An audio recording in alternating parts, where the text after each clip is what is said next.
Hey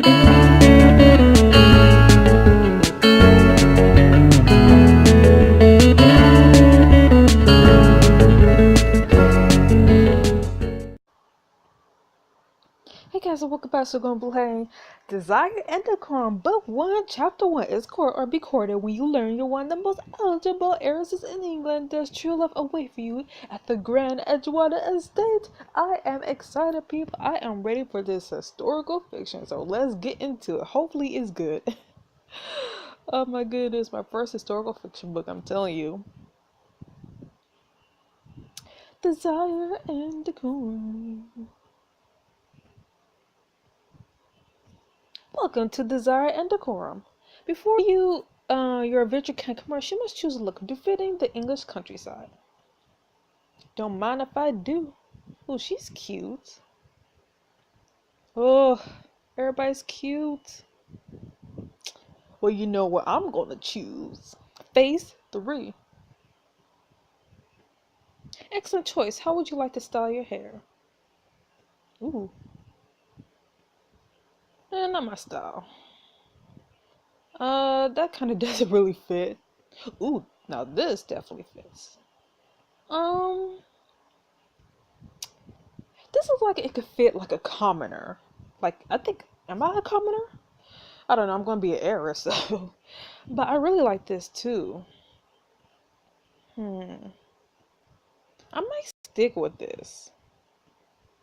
So I feel like it fits more. Finish, what do you think? Are you ready to start your journey? Heck yeah. Let's do it.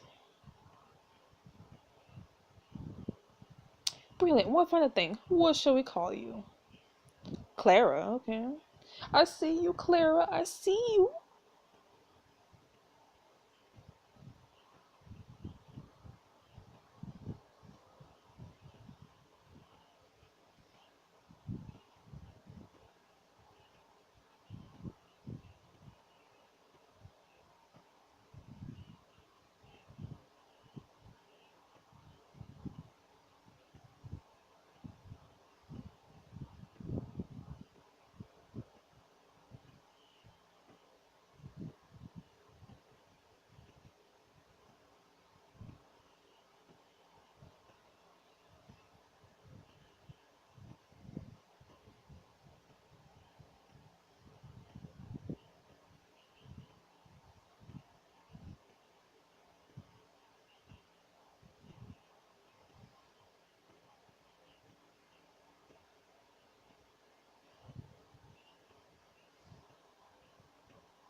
Ooh, my surname. Okay, no, we could keep it Mills. Dakota Mills. Why not? Pleased to make your acquaintance, Miss Mills. We're putting you in a started outfit to begin, but that will change soon. For now, will I have to pay it though? Ooh, nice.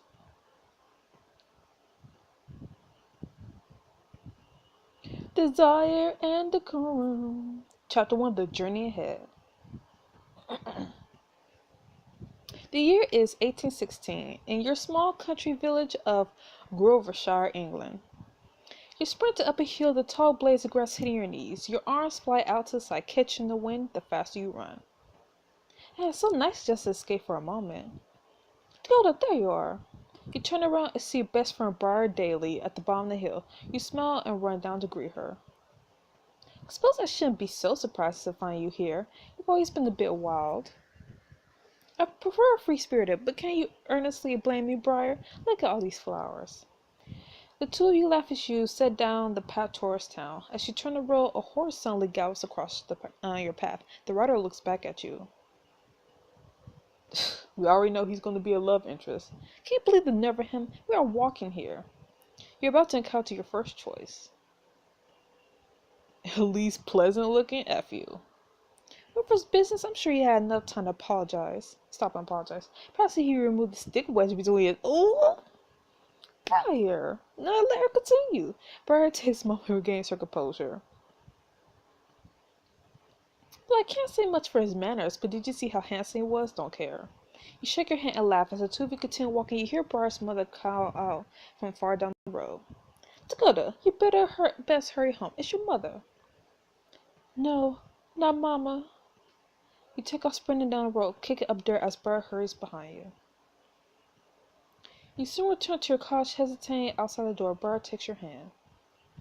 I know Mama's illness was worsening, but this could be the end. What am I to do? Have faith, Dakota. You're strong enough for this. I hope you're right. You enter your mother's room and fall to her bedside. Her brow is covered in sweat. Her voice is barely above a whisper. Dakota, my sweet, I must speak to you before it's too late about your father. My father, but he died before I was born. No, he didn't. I have not been honest with you. He's alive. He's alive! Your true father is the Earl of Edgewater, the head of a large powerful estate, just a day's journey from here. What? Why would you hide this from me? We were in love, but his father forbade our marriage. The family cast me aside before I discovered I was with a child. I did not want you to endure the heartache as I had, and only be known as the bastard child of an earl, so I hid the truth. Your mother grips your hand tight as she calls violently. You rub her arm waiting for it to pass. I made the best decision I could for you. Please forgive me. Mama, there's nothing to forgive. For 20 years, you kept me in the dark. I had a right to know. I'm sorry my accent is like butchering, but I'm trying. I want to get into this, atmosphere. And not telling you sooner would be the biggest regret in life. Mother takes a deep breath, struggling to find her next words. I want to tell you now because I ruined your father. He's sending someone to take you to the Edgewater estate in a week's time. He'll watch over you, and after I go, no. But why we care now after all this time? He never knew about you before, but I know he'll give you everything I could not. Will you go from me? Yes, I will avenge you. Yes, Mama, if that's your wish.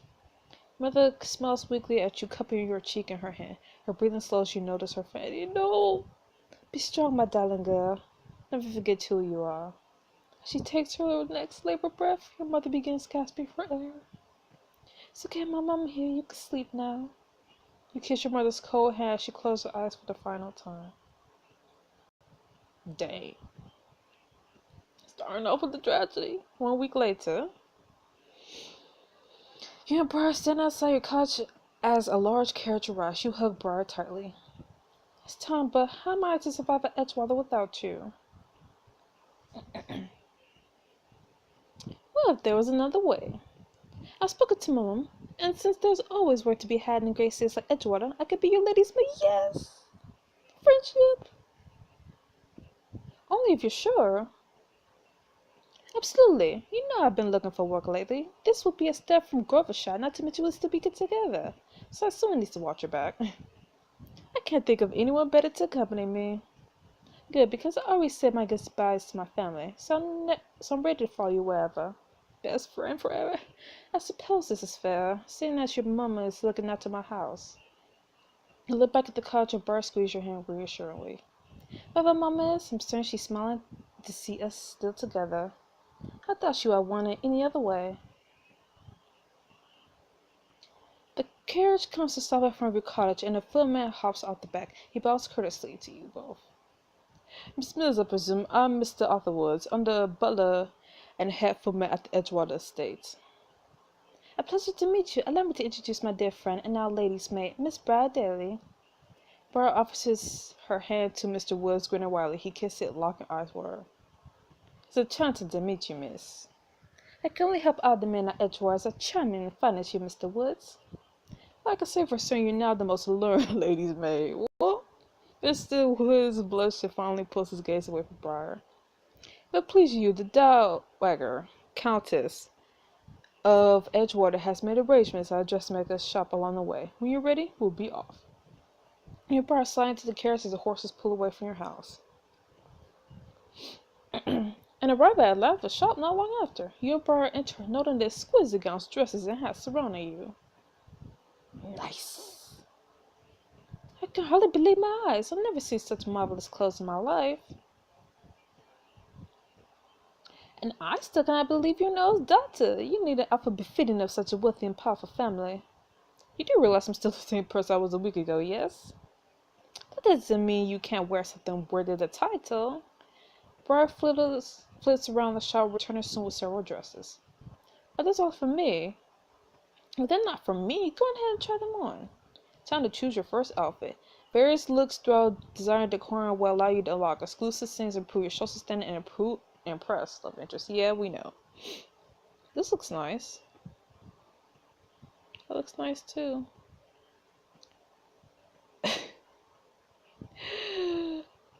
I think I'm gonna wear this. Excellent dress, perhaps a hat to finish off your look. Yeah, definitely no. Definitely no. Dang, all these hats suck. So the only free one. Yeah, the only free one is this. But to be honest, I never really wear hats. But I don't want to look silly either. Now I'm gonna go with hatless head. I really like the first option, but $20. Brilliant choice. Shall we admire your finished look? Fantastic. Edgewater awaits. You wanna lock the closet? Yeah. I'm ready for my arrival at Edgewater. Let's away. There's not a moment to waste. Soon you're back on the road, watching the countryside blur past your window. A few hours later, Mr. Wills calls out from the front. Miss Wills, Miss Daly, we're pulling into the right drive now. The carriage comes to stop and Mr. Wills opens the door. You step out, taking in the state.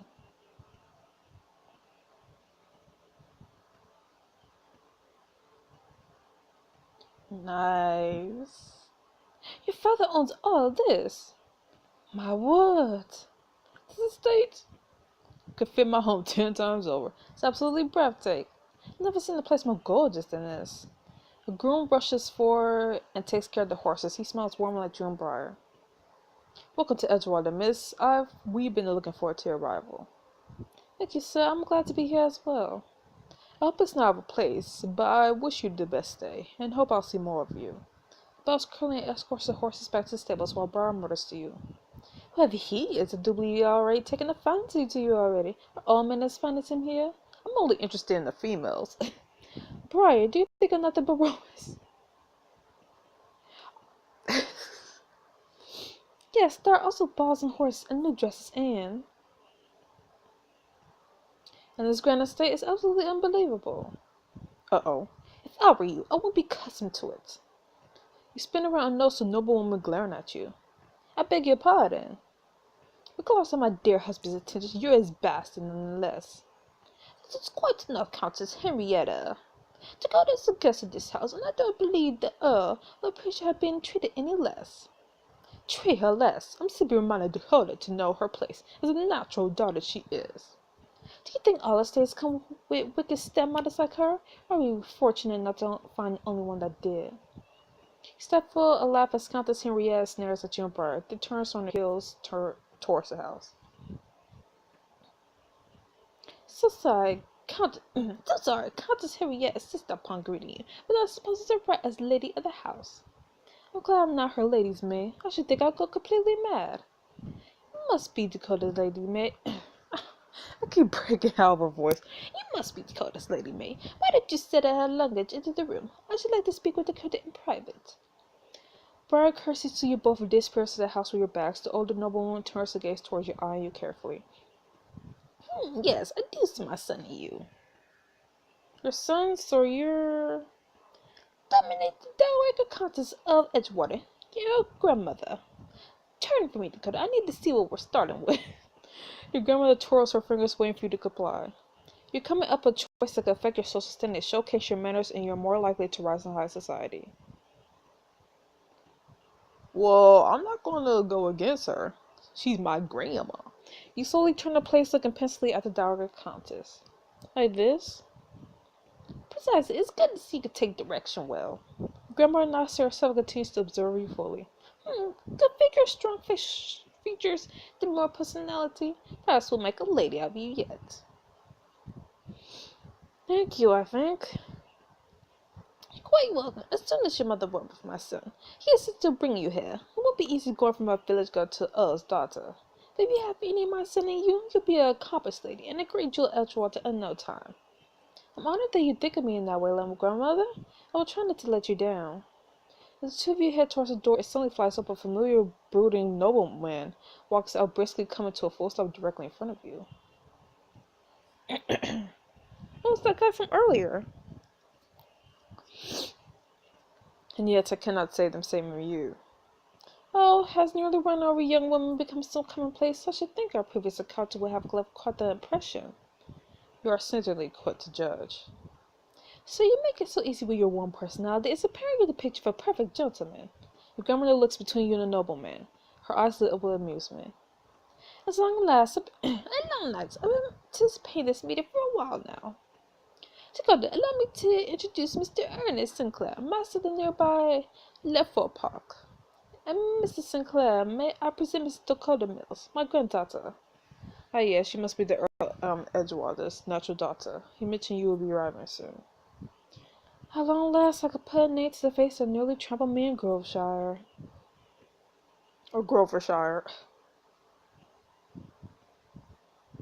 Mr. Sinclair looks puzzled, thinking back after a moment his eyes light up with recognition. Oh, I do remember you. Yes. I still it took you long enough to recall. I see how memorable you found the occasion. The two of you are acquainted.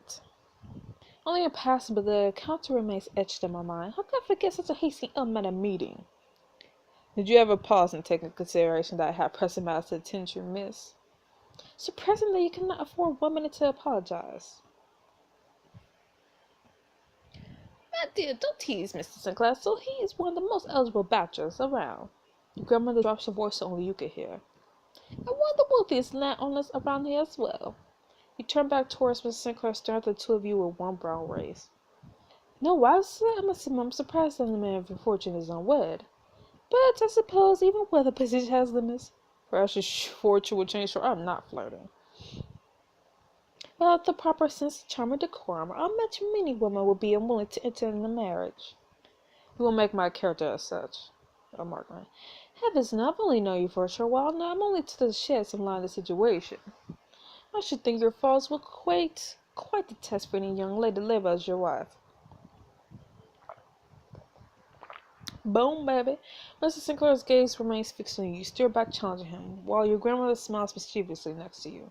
My dear, good. I just realized you haven't seen the gardens yet. In fact, Mrs. Sinclair's grandmother helped me design them years ago. Truly? They look magnificent from here. I can only imagine what they look like closer. I'm sure Dower Constance could tell you more, but there is an array of flowers and statues next to Edgewater Lake. My grandmother always said the best time to stroll through them was on a crisp spring day, much like today, in fact. Why did you so dismiss the gardens yourself, Mrs. Sinclair? With your strong connection to the garden, you would be the perfect guide. Me? By, it's not my property. Oh, is that all? I thought you were afraid to know me. Nonsense, you and I, what I mean is, it will be my honor, miss. Would you call me in turn about the gardens? Throughout this article, you kind of diamond choices. Nope. F you and your gardens. It's a generous offer, but I must decline. Oh. But wherever for, Dakota? I'm feeling a bit weary at the long journey, that's all, and I'd like to meet my father as soon as possible. Very well. Good day to you, Dr. Countess Edgewater, Miss Mills. Miss Sinclair bows to you and your grandmother, then turns his heels down the drive. You catch your glasses back over his shoulder at you. He shakes his head and continues to walk. Your grandma taps your shoulder, ushering you inside the house. Come along, my dear. Let us not waste a day. Mr. Woods opens the front door for you and the Dowager Countess. As you enter into the mansion, your eyes sweep across the foyer's interior. Wow. To your left, the open door leads to a large sitting room. Through the doors ahead, you could barely make out various parlors and dining rooms. Just then, a young woman turns the corner. Is this going to be our female love interest? Oh. You reach down and pick up the noblewoman's drop fan. I believe this belongs to you. I believe 1,000 pilots, miss. I really should be more careful where I go. You're quite alright, no harm done. Her hand lingers against yours for a moment as she takes the fan from you, then shakes herself out of a daze. Ooh. You like what you see. Oh heavens, it's so late. I'm afraid I can't stay and chat. My parents are awaiting my return. I understand. We will see you tomorrow then. Of course. Good day, Dara Countess, miss. Mr. Woods opens the door for the no woman. She takes one last look at you and smiles for a moment before she leaves. Yes, where were we? Your grandmother motions to the staircase immediately up ahead. It leads you to a balcony overlooking the foyer you're standing. Your father's study is just up the stairs and on your left. He's waiting for you. You want me to go up there alone? You're my other daughter of an Earl. You can take care of yourself. Don't ever forget that. Besides, I'm an old woman, and it's tea time. Willis, please ring Mrs. Finley and inform her. Yes, my lady. Grandmother heads into the adjoining sitting room. Mr. Woods trailing after her. You glance at the grand staircase in front of you. Up there to the left? Climb the stairs and head down the hallway, stop outside the door. Dad! You take a deep breath and knock 3 times. Knock, knock, knock. Come in. It must be my father. I do hope he approves of me. You open the door and step inside the Earl's study. Dad, I'm home. Oh, nope, never mind. Next time, a desire to corner the Earl at Edgewater Waste. Will he embrace you as a daughter, or will your low birth come between you? No, he better embrace me. Embrace me! Embrace me! My mother's gone, bro. I need family. Anyway, so that was an interesting interesting start to this book. So I'm excited to see what happens next. So I'll see you guys in the next chapter of Desire Decorum. So see you then. Bye bye.